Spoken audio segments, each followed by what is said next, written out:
Good evening, visitors. Welcome to the Australian War Memorial's last post ceremony. My name is Robert Adams, and joining us today from the Royal Australian Navy is Lieutenant Tony Marr.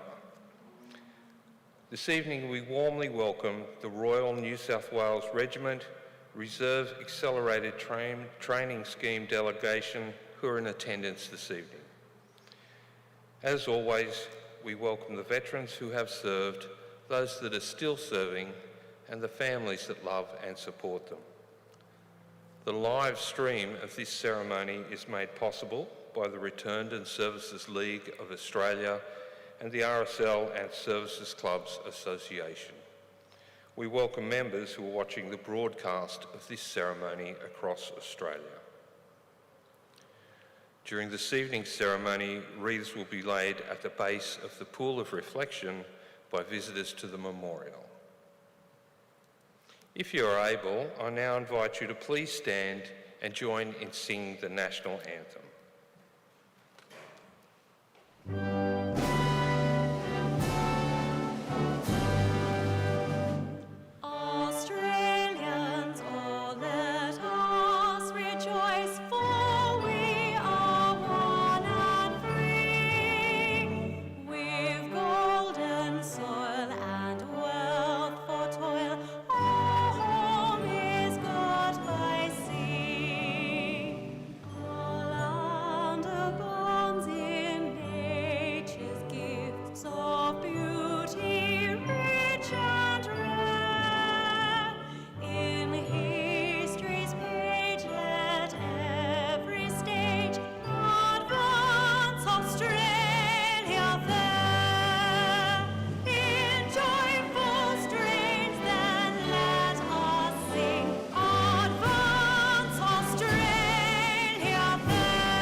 The Australian War Memorial was the vision of Charles Bean, Australia's First World War official historian. Bean landed with the Australian troops on Gallipoli and stayed with them at the front through to the end of the war. The idea of this national memorial and museum came to him at Pozières, France, in the depths of the bloody fighting of 1916. Bean's idea was that this would be a place where families and friends could mourn loved ones buried in faraway places. It would also be a place that could help all Australians understand what these men and women had endured and what they had done for us. Bean's vision, to which we remain true, is best expressed as inscribed in the entrance to the memorial's galleries. Here is their spirit in the heart of the land they loved, and here we guard the record which they themselves made. Tonight we'll read the story behind just one of those on the Roll of Honour, which lists the names of more than 103,000 men and women who have given their lives for us in war and on operations over more than a century. But first we present a lament, Flowers of the Forest. Wreaths or floral tributes will now be laid at the base of the Pool of Reflection.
Today, we remember and pay tribute to Private Thomas Herbert Wragg.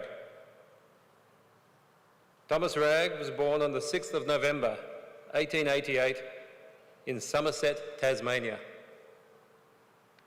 Known as Tom, he was one of 6 children born to sailor Herbert Wragg and his wife Annie.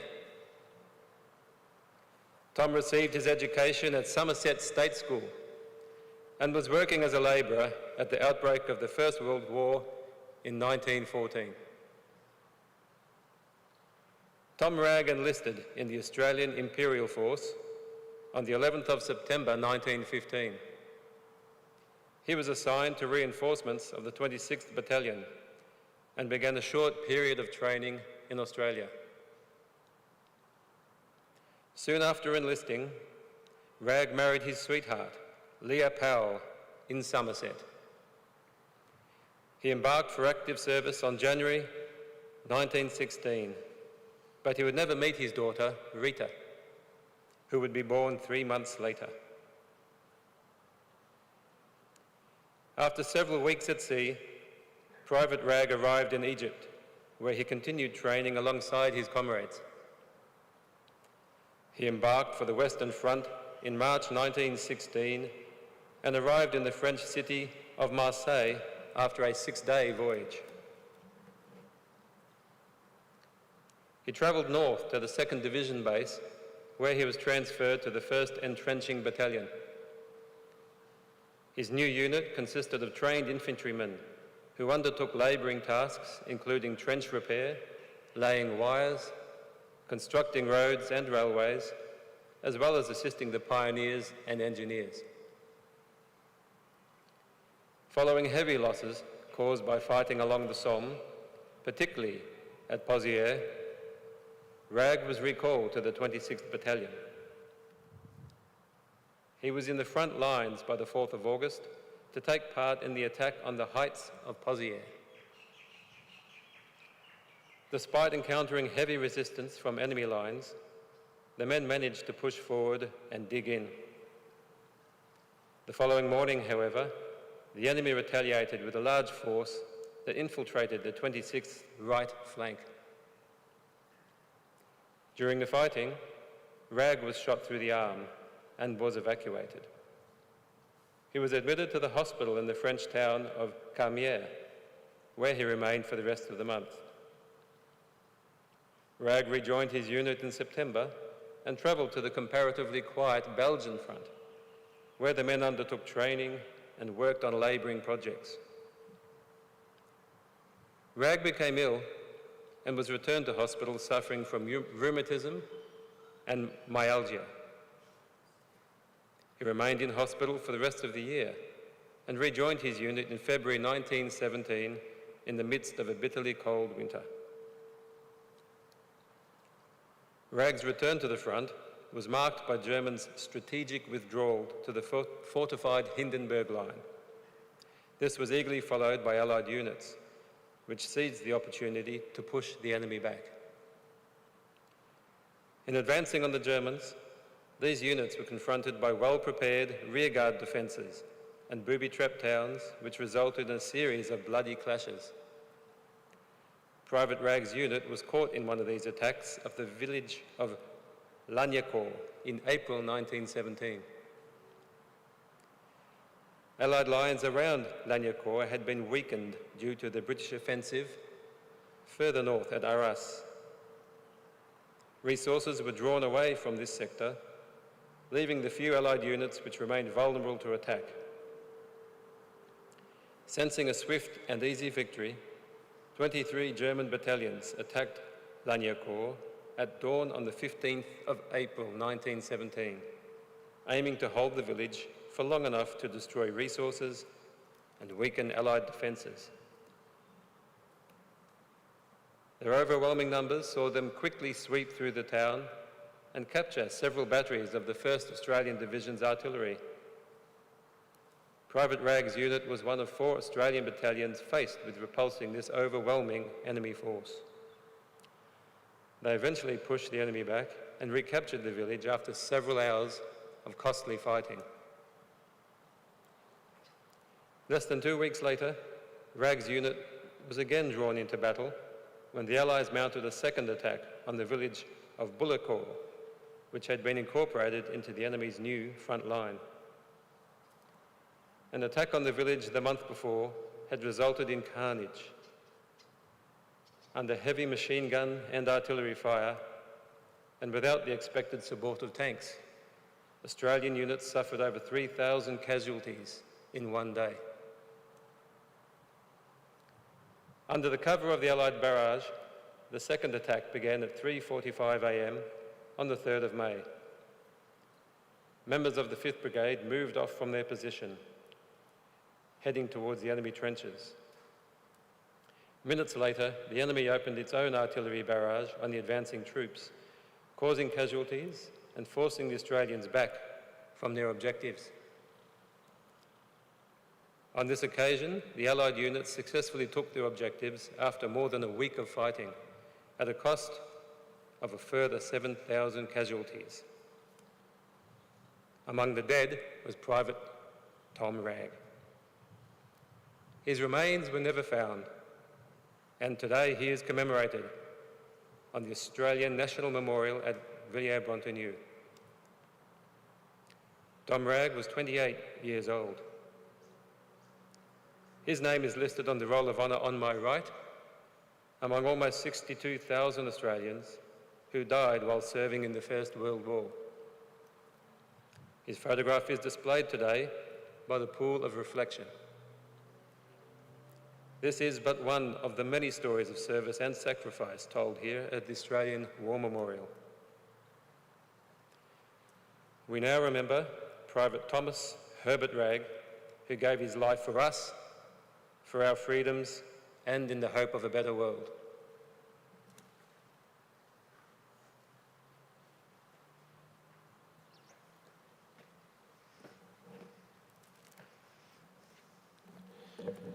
Please stand for the reading of the Ode and the sounding of the last post.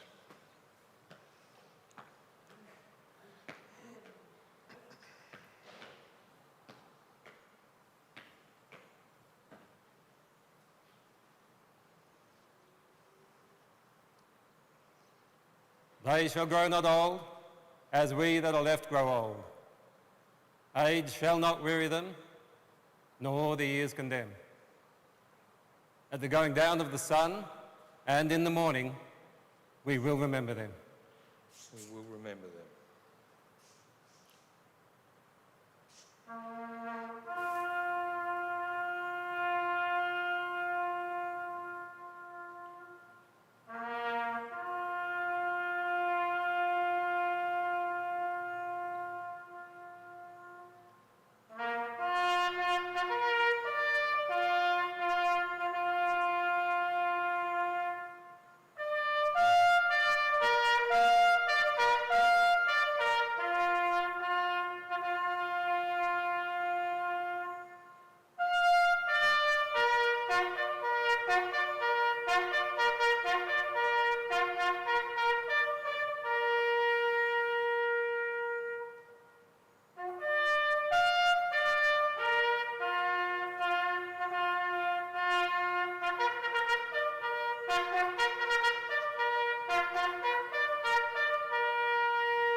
Lest we forget.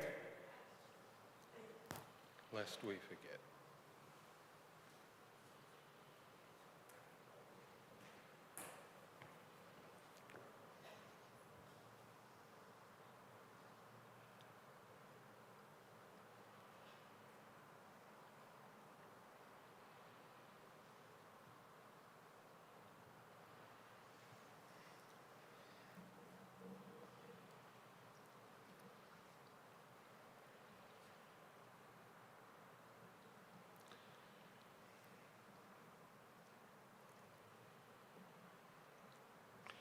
We leave you this evening with the words of the memorial's founder, Charles Bean. Many a man lying out there at Pozieres or in the low scrub at Gallipoli with his poor, tired senses barely working through the fever of his brain has thought in his last moments, well, it's over. But in Australia, they will be proud of this.